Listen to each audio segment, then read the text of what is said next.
दोस्तों, ईरान से जंग लड़ने के लिए अब अमेरिका के पास पैसे नहीं बचे हैं। पेंटागन ने $200 बिलियन की मांग कर दी है। व्हाइट हाउस के सामने ये प्रस्ताव रखा गया है। कहा गया है कि जल्द से जल्द ईरान से लड़ने के लिए उन्हें $200 बिलियन दिए जाएं। पेंटागन अमेरिका के डिफेंस डिपार्टमेंट को कहते हैं। पहले रिपोर्ट बता देते हैं कि रिपोर्ट में क्या कहा गया है, फिर विस्तार से बताएंगे कि कैसे अमेरिका के लिए ये जंग बहुत महंगी साबित हो रही है और ट्रंप मुश्किल में पड़ चुके हैं और ईरान के विदेश मंत्री ने अमेरिका के मजे भी इस बीच ले लिए हैं। क्या कुछ कहा है बताते हैं आपको। सबसे पहले आप खबरों पर ध्यान दीजिए। खबर में लिखा है Pentagon seeks more than $200 billion in budget request for Iran war, यानी कि ईरान से जंग लड़ने के लिए पेंटागन ने $200 बिलियन मांग लिए हैं व्हाइट हाउस से। इसके आगे लिखा हुआ है some White House official do not think that the defence department's request has a realistic shot of being approved in Congress, यानी कि कई अधिकारियों को ऐसा लग रहा है कि डिफेंस डिपार्टमेंट की तरफ से की गई ये मांग अप्रूव नहीं हो पाएगी। सबसे बड़ी बात तो यही है कि मांग तो कर दी गई है, लेकिन ये मांग अप्रूव नहीं हो पाएगी क्योंकि ये रियलिस्टिक नहीं है।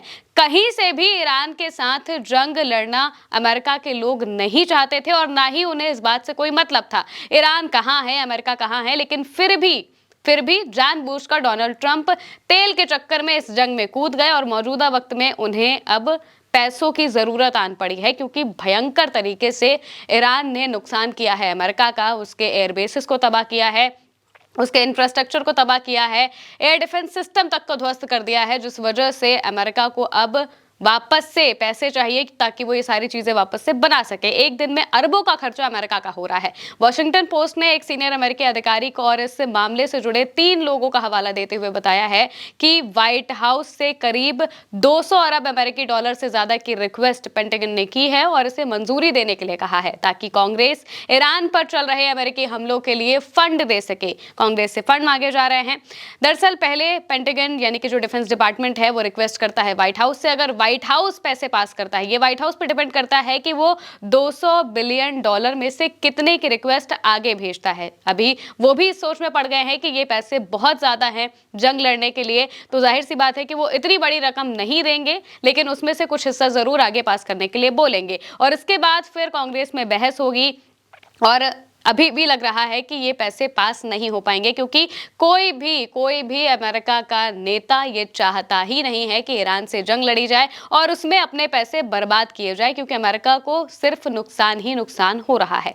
इस कदम से कैपिटल हिल पर एक बड़ी राजनीतिक लड़ाई और छिड़ने की संभावना भी बन चुकी है। रिपोर्ट में कहा गया है कि यह आंकड़ा अब तक ईरान के खिलाफ अमेरिकी सैन्य अभियान की लागत से कहीं ज्यादा होगा। अभी तक जितना खर्चा किया गया है उससे बहुत ज्यादा बड़ा ये खर्चा है और इसका उद्देश्य उन जरूरी हथियारों के प्रोडक्शन में तेजी लाना है जो कि 28 फरवरी को ईरान पर अमेरिकी इजरायली हमले शुरू होने के बाद से कम हो गए। यानी कि अमेरिका के हथियार इतनी तेजी से कम हो गए हैं कि उन्हें अब वापस से हथियारों की जरूरत आन पड़ी है। उनके हथियार खत्म हो रहे हैं और उनका प्रोडक्शन तेज किया जा सके, इसीलिए और ज्यादा पैसों की जरूरत आन पड़ी है क्योंकि ईरान ने बहुत भयानक तरीके से अमेरिका के जो बेसिस हैं उन पर हमला किया था और इसके अलावा बहुत बड़ा नुकसान पहुंचाया था। कई जेट्स गिरा दिए थे, जिस वजह से भी अमेरिका को बहुत मुश्किल आन पड़ी है और उन्हें अपने हथियारों को वापस से जुटाने की जरूरत भी पड़ गई है। रिपोर्ट के मुताबिक ये अभी भी स्पष्ट नहीं है कि व्हाइट हाउस कितने रुपए मंजूर करेगा कांग्रेस को देने के लिए, क्योंकि प्रशासन के कुछ अधिकारियों का मानना है कि रक्षा विभाग के इस अनुरोध के पास होने की संभावना बहुत ही ज्यादा कम है। कई अधिकारियों का हवाला देते हुए रिपोर्ट में कहा गया है कि ईरान पर अमेरिकी हमलों की लागत तेजी से बढ़ी है और अकेले पहले हफ्ते में ही ये $11 अरब से ज्यादा हो गई थी। पहले ही हफ्ते में $11 अरब से भी ज्यादा का खर्चा अमेरिका का हो चुका है और सिर्फ खर्चा ही हो रहा है। उन्हें इस बात से कोई लाभ नहीं मिलता हुआ दिखाई दे रहा है। एक तरफ इजराइल पर ताबड़तोड़ हमले हो रहे हैं, वहीं दूसरी तरफ मिडिल ईस्ट के अलग अलग देशों पर ईरान की जंग जारी है, वो उन पर भी हमला किया जा रहा है और वहां पर मौजूद जो अमेरिका के एयरबेसेस हैं, जो एम्बेसी है, कंसुलेट है, उन सभी जगहों पर भयानक तरह से जो तबाही है वो मचाई जा रही है। इसके अलावा अमेरिका से जुड़ा कोई भी इंफ्रास्ट्रक्चर ईरान के निशाने पर अभी भी है और वो लगातार उस पर हमला कर रहे हैं, जिस वजह से अमेरिका को बहुत ज्यादा नुकसान झेलना पड़ रहा है। अमेरिका के अलग अलग जगहों पर रडार सिस्टम ईरान ने ध्वस्त कर दिए हैं। अलग अलग बेसिस पर हमला करके एयर डिफेंस सिस्टम ध्वस्त कर दिए हैं। कई बेसिस को तो खाली करा लिया गया है। वहां पर अब अमेरिका की जो सेना है वो मौजूद ही नहीं है। क्योंकि उस बेस अब काम के नहीं रहे हैं। वहां पर ईरान ने इतनी भयंकर तरीके से बमबारी की है कि अभी वहां पर काम नहीं हो सकता। इस वजह से उन्हें वहां से जाना पड़ा है। इसके अलावा भी बहुत बड़ी तरीके से नुकसान अमेरिका ने किया है। स्ट्रेट ऑफ होर्मुज में भी टैंकर तबाह कर दिए थे और इसके अलावा लगातार जो ड्रोन्स हैं वो गिराए जा रहे हैं अमेरिका के, और जेट्स भी ईरान ने कई सारे अमेरिका के गिराए हैं, जिस वजह से ही अब मौजूदा वक्त में अमेरिका को बहुत ज्यादा नुकसान उठाना पड़ रहा है।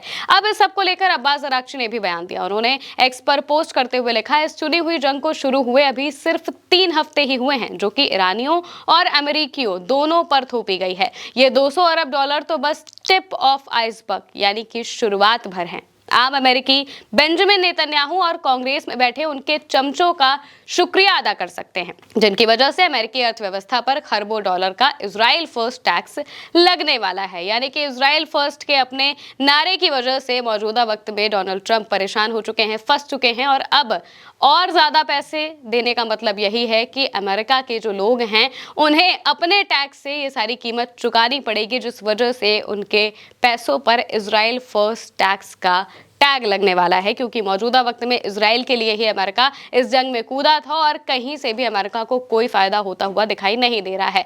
डोनाल्ड ट्रंप ने इतना सब कुछ किया रिजीम चेंज करने के लिए, लेकिन वैसा होता हुआ बिल्कुल नजर ही नहीं आ रहा है। दूसरी तरफ ईरान उसी तरीके से हमले पर हमले करता जा रहा है, हमले बढ़ते जा रहे हैं, कोई सल्यूशन नहीं निकल रहा है। इस वजह से ही अमेरिका के पास अभी बहुत ज्यादा चारा नहीं बचा है और तभी वो अब मदद मांगने के लिए आगे आ रहे हैं और कह रहे हैं कि हमें पैसे दे दो और ताकि हम ईरान से जंग लड़ सके। देखना होगा कि कांग्रेस कितने पैसे सैंक्शन कर पाता है। फिलहाल के लिए मेरे साथ इस खबर में इतना ही। आप देखते रहिए उल्टा चश्मा यूसी।